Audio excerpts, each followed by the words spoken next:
जय जगन्नाथ जय Shriram welcome to Heart of education YouTube channel. तो पिले नीट 2026 रो क्वेश्चन पेपर लीक है री नीट जो हम से कि चेंजेस कराई आपण मैंने सोशल मीडिया रो ऑलरेडी जानी थे बट मु तो जहाँ भी हेले तो आपन को जनइबी। तो देखो री नीट 2026 जो एग्जाम आपंकर हम ऑलरेडी डेट अनाउंस हो सारी जून 21 आपंकर एग्जाम हम जून 21 से दिन आपंकर संडे पड़ू ठीक अच्छे। आउ आपण मानक मन में डाउट अच्छी कौन सीबीटी मोड रे एग्जाम हम ना पेन एंड पेपर मोड रे एग्जाम हम। देखो एग्जाम आज यूजुअल जहाँ जना पड़ी पेन एंड पेपर मोड रे ही आपंकर एग्जाम हबार बहुत संभावना अच्छी हम। सीबीटी मोड पर जेहेतु आप वर्ष सारा प्रिपेरेसन हो नथिले तेणुक सीबीटी मोड 2026 हबार चांस नहीं। हाँ मे भी हो पारे 2027 आपंकर यहाँ सीबीटी मोड रे एग्जाम हो पारे जेई मेन कि other NCT CUET entrance examination परीक्षा। आउ ये रीनीट रे आपन गोटे ऑप्शन दिया जिवो आपन निजर सिटी को चेंज करि परिबे। निज निजर जो सिटी रहिला you can change your city. For example धर आपन गोटे जगह एग्जाम मान दबाकू चाहूचंदी सी सिटी रे आपन एतरे सिटी चेंज करे ऑप्शन दिया हबो। तार गोटे पोर्टल खोलिबो जेमते आपन ऑफिशियल साइट जाउतले nta.nit हेटे पोर्टल खोलला परे आपन सेठी सिटी चेंज करि परिबो। जदी कार चेंज करे थिबो भी मु से रिगार्डिंग वीडियो बनैबी किछि असुविधा नहीं। तापर हूँ आपंकर कौन ना आडमिट कार्ड आसो जून 14 आप समझ जानते जितेबाला भी आपंकर जो भी माने नीट्र जितेबाला भी एग्जाम हुए ना कहीं आडमिट कार्ड तार 7 दिन पूर्व रिलीज हो जाए। जब 21 होची 14 तारीख सुधा जून 14 रे your admit card will be release.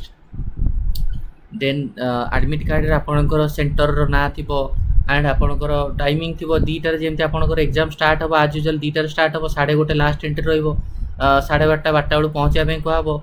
तो ये तो 2टारू एग्जाम 5टा पर्यंत होता बट माने आपन को एक्स्ट्रा 15 मिनट दिहब। माने जो ये जो टीचर माने जो सब आसिक फिल फाल कर बहुत टाइम जाऊला। नेचुराली जब गोटे नीट एस्पिरेंट्स को पचार हम आपण मैंने भी कमेंट करेंगे कि सत कहले कि जिते जो इन्वेस्टिगेटर मैंने आसिक तुमर सिग्नेचर एरिका मार्ते तुम केते टाइम जाऊला सो दैट तो सहीटा टाइम तो डिले होता। तेणुक कथा हूँ आपणकर से आपन को 3 आवर्स 15 मिनिट्स आपन को टाइम दिया जिवो। माने 2टारू 5:15 पर्यंत आपण माने एग्जाम देबे। 2टारू 5:15 PM पर्यंत एग्जाम होबो। एटा सबटा इंपोर्टेंट पॉइंट। आ एग्जाम नियत रूप से क्वेश्चन रो डिफिकल्टी लेवल चेंज होबो। मॉडरेट रु डिफिकल्ट लेवल रहिबो। एमती भाबनी कि पूरा डिफिकल्ट रहबो जेंति भूल मॉडरेट टू डिफिकल्ट लेवल रही पारे हैला। इजी रहिबो नि मॉडरेट टू डिफिकल्ट रहिबो। मॉडरेट रहबार संभावना भी रहिबो। आपणकर सीबीटी मोड रे एग्जाम 2027 मोड सेट हम एबेटर हबार विशेष किसी चांस जमा भी ना। तेणुक जमी प्रिपेरेसन होता सेमती हुआ जो पेन एंड पेपर प्रैक्टिस कर से कर। जो मिस्टेकटा तुम कर कहार कहार हूँ माने जो बबलिंग कर मिस्टेक थिला कहार कहार हूँ ओएमआर सीट फिलअप कला बेले मिस्टेक थिला कहार कहार सिली मिस्टेक थिला कहार कहार हूँ नेगेटिव मार्किंग थिला से सब जिनस को यही जो री नीट रे माने नियत रूप अवॉइड करियो बोली मोर आशा।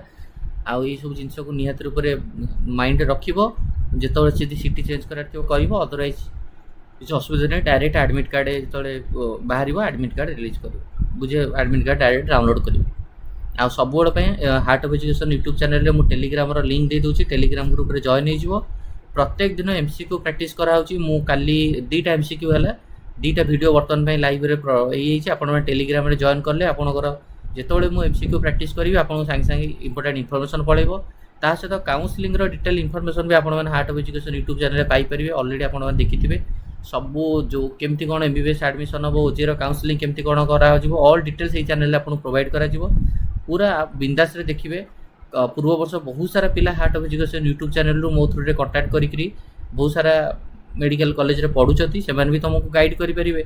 जो मेडिकल कॉलेज रे पिला पढुचती से पढ़िया केमती तांकर पढ़ा होची जानिया पई चाहिले भी तुम सहित कथा भी परियो। तो ये रहिला होची आपनकर डिटेल इनफॉरमेशन। तो एठी वीडियो को एंड करबा। थैंक यू धन्यवाद।